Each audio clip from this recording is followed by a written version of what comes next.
పెళ్ళైనా పండగైనా వేడుక ఏదైనా పట్టు చీరల ప్రత్యేక వేదిక వారాహి సిల్క్స్.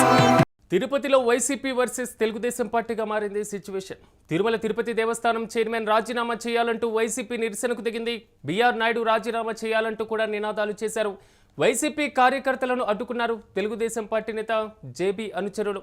అయితే వైసీపీ నాయకులు కార్యకర్తల అడ్డగింతతో తిరుపతి నార్త్ క్లస్టర్ అధ్యక్షుడు నవీన్ పైన దాడి జరిగింది. నిరసనకు దిగారు వైసీపీ నాయకులు కార్యకర్తలు.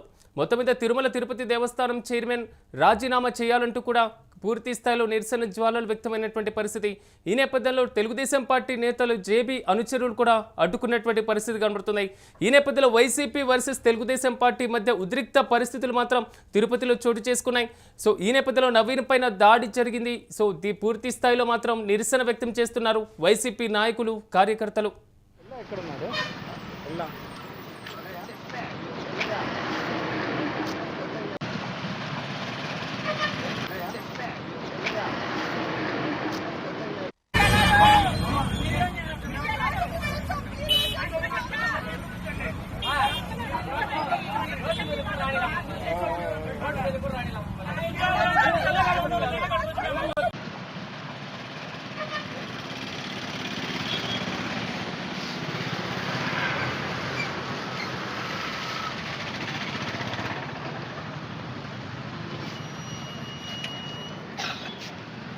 ఎక్కడున్నారు?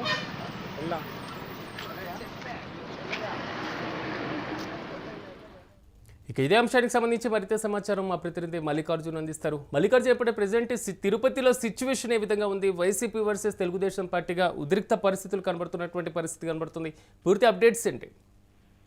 సిరాజ్, మనం చూసుకోవచ్చు, తిరుపతిలో ఏదైతే టీటీడీ చైర్మన్ రాజీనామా చేయాలంటూ కూడా వైసీపీ నేతలు గత కొద్ది రోజుల నుంచి కూడా డిమాండ్ చేస్తూ వస్తున్నారు. ఈ రోజు మనం పూర్తిగా చూసుకుంటే కనుక ఒక నిరసన కార్యక్రమాన్ని కూడా వారు చేపట్టారని చెప్పవచ్చు. ఈ క్రమంలో కూడా వైసీపీ కార్యకర్తలు చేస్తున్న నిరసనను స్థానికంగా ఉన్నటువంటి టీడీపీ నేత జేబీ అనుచరులు అడ్డుకున్నారని చెప్పవచ్చు. ఈ క్రమంలో ఒక్కసారిగా తిరుపతిలో ఉద్రిక్తమైనటువంటి పరిస్థితులు చోటు చేసుకున్నాయి. తిరుపతి నార్త్ క్లస్టర్ అధ్యక్షుడిగా ఉన్నటువంటి నవీన్ పైన కూడా టీడీపీకి చెందిన కొంతమంది వ్యక్తులు దాడికి దిగారని చెప్పవచ్చు. ఈ క్రమంలో కూడా ఒక్కసారిగా ఇరువురి కార్యకర్తలకు కూడా తీవ్రమైనటువంటి ఘర్షణ చోటు చేసుకున్న నేపథ్యంలో కూడా వైసీపీ నేతలందరూ కూడా ఈ దాడికి నిరసనగా కూడా ఆందోళన చేపట్టినటువంటి పరిస్థితి. ముఖ్యంగా టీటీడీ చైర్మన్ గతంలో ఒక మహిళతో ఉన్నారు అన్నట్లుగా ఫోటోలు వీడియోలు బయటికి వచ్చాయి. కాబట్టి ఈ నేపథ్యంలో కూడా అలాంటి పనులు చేసినటువంటి వ్యక్తి టీటీడీ చైర్మన్ గా పనికిరారు, ఇతను రాజీనామా చేయాలని చెప్పేసి డిమాండ్ వినిపించారు. గతంలో తిరుపతి పరిపాలన భవనం ఏదైతే ఉందో ఆ ప్రాంతంలో కూడా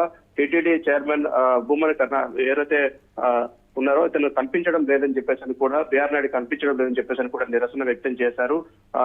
ఈ నేపథ్యంలో కూడా మరొకసారి అంటే దూకుడు పెంచారని చెప్పవచ్చు వైసీపీ నేతలు. ఎందుకంటే టీటీడీ పైన వరుసగా వస్తున్నటువంటి వివాదాలు, అంటే డైరెక్ట్ గా టీటీడీ చైర్మన్ దొరికిపోయినప్పటికీ కూడా దీన్ని బుకాయిస్తూ ఉన్నారు. ఇలాంటి వ్యక్తి చైర్మన్ గా పనికి రారు అని చెప్పేసి కూడా పూర్తి స్థాయిలో వైసీపీ నేతలందరూ కూడా ఈ రోజు నిరసన చేపట్టినటువంటి పరిస్థితి మనం చూస్తున్నాం. ఈ నేపథ్యంలో దీనికి ధీటుగా కూడా టీడీపీ నేతలు కూడా అడ్డుకుంటూ ఉన్నారు. వైసీపీ చేస్తున్న నిరసనని వీరు అడ్డుకునే ప్రయత్నం చేస్తారు. ఈ క్రమంలోనే ఇరువురికి అంటే వైసీపీ వర్సెస్ టీడీపీగా మారేటువంటి పరిస్థితులను పూర్తి స్థాయిలో రాజీనామా చేయాలని చెప్పేసి ఒకవైపు వైసీపీ డిమాండ్ చేస్తా ఉంటే అనవసరమైన రాద్ధాంతం చేస్తారని మరోవైపు టీడీపీ నేతలు కూడా దీన్ని ఖండిస్తున్నటువంటి పరిస్థితి. మొత్తం మీద ఒక ఉద్రిక్తమైనటువంటి వాతావరణం కొనసాగుతుంది. నవీన్ పైన దాడి చేయడంతో కూడా ఇది పరిస్థితి తీవ్ర స్థాయికి చేరిందని చెప్పవచ్చు. పూర్తి స్థాయిలో దాడికి పాల్పడిన వారిని అరెస్టు చేయాలని చెప్పి డిమాండ్ చేస్తూ వైసీపీ నేతలు కూడా ఇక్కడ ఆందోళన చేస్తున్నటువంటి పరిస్థితి మనం చూస్తున్నాం. మల్లికార్జున్, బాహాబాహి వరకు వచ్చినటువంటి పరిస్థితి కనబడుతుంది సిచ్యువేషన్. సో పోలీసులు రంగప్రవేశం చేశారు, అదుపులోకి తెచ్చారు ఇంత పరిస్థితిని అక్కడ. ఎస్ రాజా, అంటే పూర్తి స్థాయిలో గతం నుంచి కూడా మనం చూసుకోవచ్చు. ఈ అంటే డైరెక్ట్ గా అంటే ఒక పవిత్రమైనటువంటి పోస్ట్ లో ఉన్నటువంటి వ్యక్తులు ఇలాంటి కార్యక్రమాలకు పాల్పడకూడదు. ఒకవేళ అవి ఏ వీడియోలు అంటున్నారు, మరోపక్క చూసుకుంటే 30 years గా నాకు వాళ్ళ ఫ్యామిలీతో సంబంధాలు ఉన్నాయి, అందులో తప్పేముందని చెప్పని అంటున్నాడు. అంటే ఆ మాట అన్నప్పుడు ఖచ్చితంగా తను దొరికిపోయినట్టే కదా అనేది వైసీపీ వాదన. ఈ నేపథ్యంలో కూడా ఇలాంటి వ్యక్తులు డైరెక్ట్ గా దొరికినటువంటి వ్యక్తులు గతంలో ఒక మహిళను మోసం చేసినటువంటి వ్యక్తిగా కూడా ఎవరైతే బిఆర్ నాయుడు ఉన్నాడు కాబట్టి అలాంటి వ్యక్తికి టీటీడీ చైర్మన్ పదవి ఇచ్చారు. అది ఎంతవరకు కరెక్ట్. అసలు ఈ రోజు ఒక మహిళతో డైరెక్ట్ గా దొరికిపోయారు. ఆ ఏ వీడియోలు అంటున్నప్పటికీ కూడా దొరికిపోయారు. కాబట్టి ఈ నేపథ్యంలో కూడా ఇలాంటి వ్యక్తి ఇక్కడ ఉండడానికి వీల్లేదని చెప్పి రాజీనామా చేయాలని డిమాండ్ చేస్తా. ఈ క్రమంలోనే ఈ ఉద్రిక్తమైన పరిస్థితుల్లో మనం చూసుకోవచ్చు పూర్తి స్థాయిలో అంటే వరుసగా వీళ్ళు నిరసన వ్యక్తం చేస్తూ వస్తూ ఉన్నారని చెప్పవచ్చు. అయితే ఇప్పుడు జరుగుతున్నటువంటి ఈ బాహాబాయికి సంబంధించి పోలీస్ అధికారులు రంగప్రవేశం చేశారు. ఎవరైతే దాడికి పాల్పడ్డారో నవీన్ కి పైన దాడికి పాల్పడిన వారిపైన కూడా అరెస్ట్ చేస్తాము. మీరు ఈ వాతావరణాన్ని మీరు సర్దుకునేలా చేయాలని చెప్పేసి అని కూడా అక్కడ చెప్తున్నటువంటి పరిస్థితి అయితే కనపడతా ఉంది. Right Mallikarjun, thank you. మొత్తం మీద తిరుపతిలో వైసీపీ వర్సెస్ టీడీపీగా మారింది సిచ్యువేషన్. తిరుమల తిరుపతి దేవస్థానం చైర్మన్ రాజీనామా చేయాలంటూ వైసీపీ నిరసన వ్యక్తం చేస్తుంది. బీఆర్ నాయుడు రాజీనామా చేయాలంటూ కూడా ఆందోళనకు పిలుపునిచ్చారు. సో వైసీపీ కార్యకర్తలను అడ్డుకున్నారు తెలుగుదేశం పార్టీ నేత జేపీ అనుచరులు. ఈ నేపథ్యంలో వైసీపీ నాయకులు కార్యకర్తలను కూడా అడ్డుకోవడంతో తిరుపతి నార్త్ క్లస్టర్ అధ్యక్షుడు నవీన్ పైన దాడికి ఎత్తిరించారు. సో పూర్తి స్థాయిలో నిరసనకు దిగింది వైసీపీ నాయకులు కార్యకర్తలు కూడా. సో ఈ నేపథ్యంలో తెలుగుదేశం పార్టీ వర్సెస్ వైసీపీ ఈ మొత్తం వ్యవహారం మాత్రం తిరుపతిలో కొంతవరకు ఉద్రిక్త పరిస్థితులు ఉన్నటువంటి పరిస్థితులు కనబడుతున్నాయి. సో పోలీసులు రంగప్రవేశం చేసి పూర్తి స్థాయిలో మాత్రం ఇరు వర్గాలను చెదరగొట్టి సో ప్రజెంట్ పరిస్థితిని అయితే అదుపులోకి తీసుకుని వస్తున్నట్లుగా సమాచారం.